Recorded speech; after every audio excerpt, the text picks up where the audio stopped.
আমি দিছি। ফলে আমার নিজের পকেটের টাকা খরচ করার আসলে সুযোগ নেই।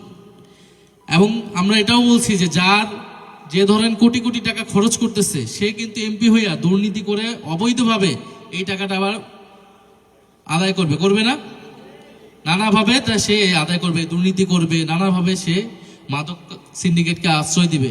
ফলে আমি কিন্তু কারো কাছে বাধা না, কারণ আমি কোটি কোটি টাকা খরচ করে এমপি ইলেকশন করি নাই। আপনারা নিজেরাই দেখছেন, অনেক কষ্ট করে নিজে পায়ে হেঁটে হেঁটে আপনাদের কাছে গেছি, আমাদের লোকজন গেছে, গিয়ে আমরা এই কাজগুলো করছি। ফলে আমার নিজের পকেটের টাকা দেওয়ার সুযোগ আসলে কম, যেহেতু আমি আপনাদের মতোই খুবই সাধারণ। কিন্তু আমি যেটা করতে পারি যে আপনাদের সমস্যাগুলো সরকারিভাবে যেটা আপনাদের পাওয়া সেইটা আপনাকে বের করে আনার জন্য, সেটা আদায় করার জন্য সর্বাত্মক চেষ্টা আমি করব।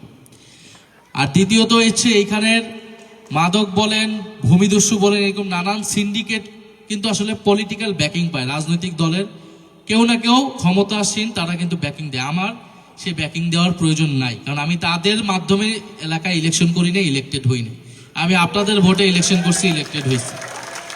ফলে আপনাদের পক্ষে থাকাটা, আপনাদের যেটা সমস্যা সেটাই আমার কাজ, সেটাতে আমার কোনো সমস্যা আসলে হবে না।